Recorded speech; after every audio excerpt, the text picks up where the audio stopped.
দেখো আজ সানডে, তো আমরা 11টার দিকে সবাই বাইরে বসে আছি। একটু একটু রৌদ্র দিয়েছে, তো আমরা এখন বাতাবি লেবু মাখা খাবো আর কিউইও মাখা করব। সঙ্গে ছিল অনেকগুলা কুশিয়ার বা আখও বলতে পারো। তো দেখো আমরা এখন প্রথমেই কিউইটা মাখা করে নিচ্ছি। তো দেখো আমার সোনামা কিউইটা কাটলো। তো কিউইটা অনেক পেকে ছিল আর এটা এত একটা টক ছিল না, মিষ্টি মিষ্টি ছিল। তো আমরা এটাকে সুন্দর করে লেবু পাতা, নুন আর একটু চিনি দিয়ে খুব সুন্দর করে মেখে ফার্স্ট টাইম খেয়ে নিলাম।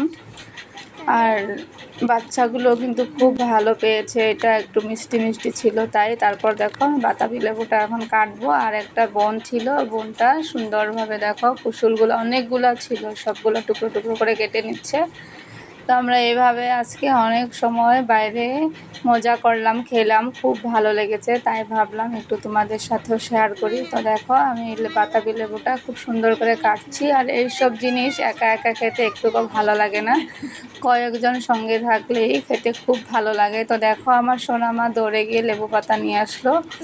আমরা সবাই এখানে বসে একসঙ্গে এগুলা কাটা বাছা করছি, কারণ এগুলা একসঙ্গে খেলেই খুব ভালো লাগে। তো দেখো ছোট্ট ছোট্ট কিউট মিষ্টি বনুটা কি করছিল দেখো, চিনি খাচ্ছিল, চিনি খেতে খুব ভালোবাসে। তো দেখো আমরা সব সুন্দর করে এক এক করে মেখে নিচ্ছি, তো একসঙ্গে খাবো। তো এই বোনটাই বাতাবিটা মাখছিল আর খুব টেস্টি হয়েছিল। তোমরা কে কে এভাবে সবার সঙ্গে বাতাবি মাখা বা অন্যান্য বিভিন্ন বস্তু যা আছে মাখা খেতে ভালোবাসো, কমেন্ট করে জানাও। টাটা, সবাই ভালো থাকো।